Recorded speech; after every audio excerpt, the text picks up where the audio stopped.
Okay, let's unpack this. Imagine making a choice, like a real crossroads moment that defines everything that comes next. And then, kind of surprisingly, connecting that really profound adult decision to the simple, pure heart of a child, that unexpected link.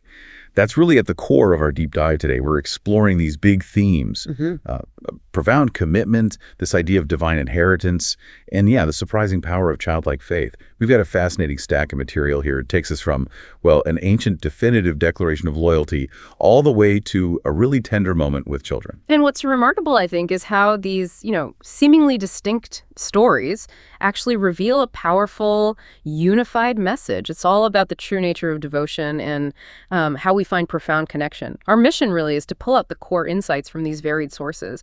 We want to show you how they weave together, offering this rich understanding of trust, belonging, and, well, the qualities that are truly treasured. Okay, let's dive right in then. First stop, this ancient scene in Shechem.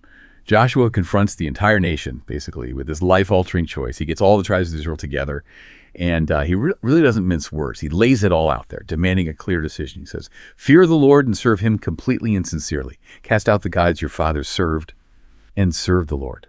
Then the ultimatum: if it does not please you to serve the Lord, decide today whom you will serve. And after all that, he makes his own powerful statement, just clear as day. As for me and my household, we will serve the Lord. That's such a stark challenge, isn't it? And what's fascinating is the people's immediate reaction. They jump right in, saying, "Far be it from us to forsake the Lord for the service of other gods." And they list all the reasons why. The miracles, the protection, bringing them out of slavery in Egypt, all the history. But, and this is key, Joshua actually pushes back.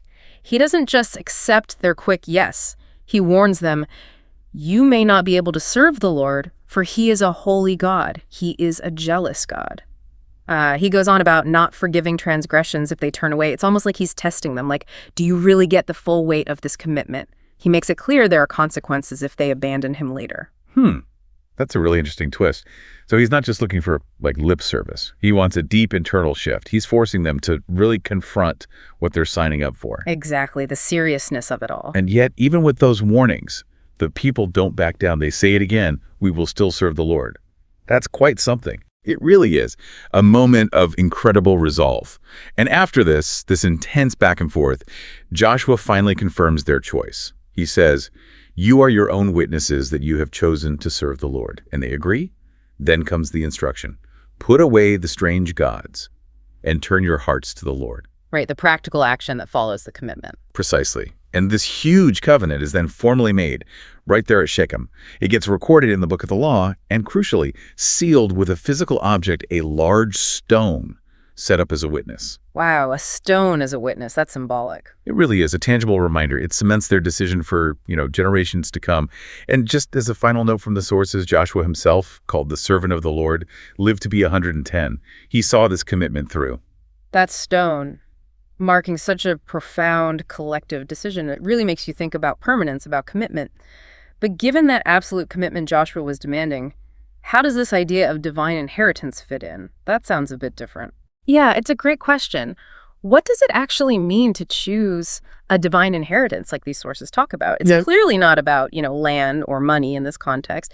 It's about choosing God himself as your ultimate source, your source of security, stability, joy. It's deeply tied to that kind of profound commitment we just talked about.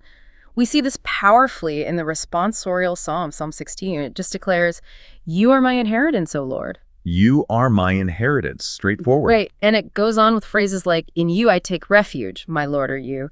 It describes God as my allotted portion and my cup, the one who holds fast my lot. It's very personal, very direct. So it's not just committing to God, but seeing God as the reward, the security. Exactly. It's seeing God as the source of counsel, stability.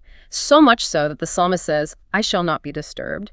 It paints God as the very path to life, the source of fullness of joys in your presence.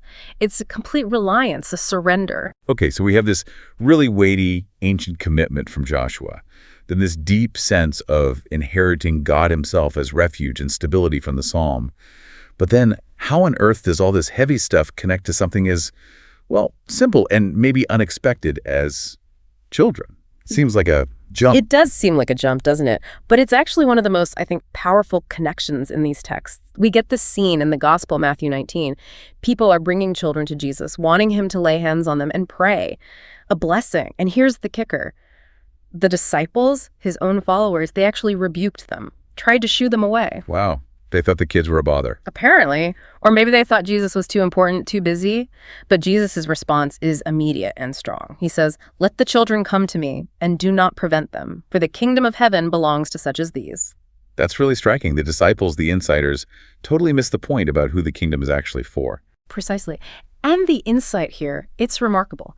This idea of a childlike heart, it isn't about being childish or immature. It's about these fundamental qualities that are incredibly valued. We have this reflection piece, cherishing children and childlike faith, and it makes it really clear. It says God values humility, trust, and innocence much more than, say, worldly achievements. Humility, trust, innocence. And it calls us to value and protect the most vulnerable, seeing them as gifts.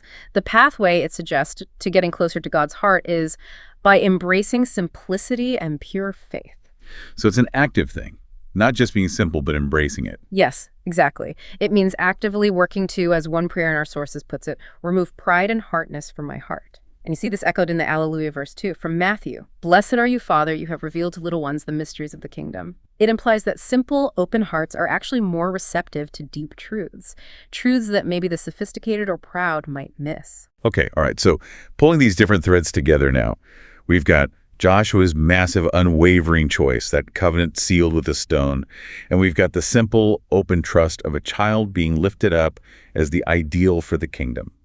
It seems like the real strength of commitment, the kind that lasts, isn't found in complexity or, worldly power, but in this profound simplicity and trust. Is that fair? I think that's exactly right. It's deeply counterintuitive for many of us. Yeah, definitely. We even have that line from Psalm 127, "Children are a heritage from the Lord."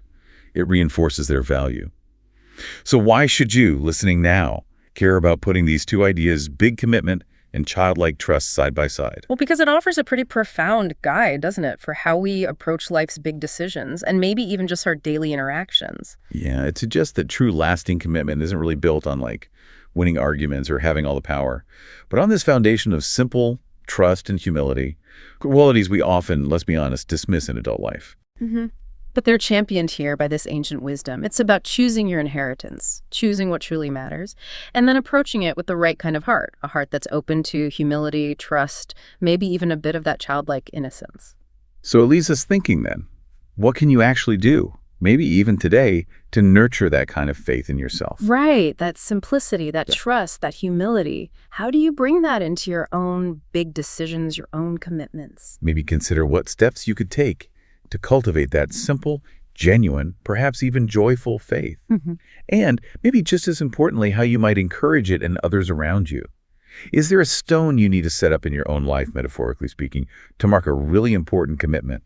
And maybe the biggest question, how can you approach that commitment, whatever it is, with the trust and openness of a child? Something to think about.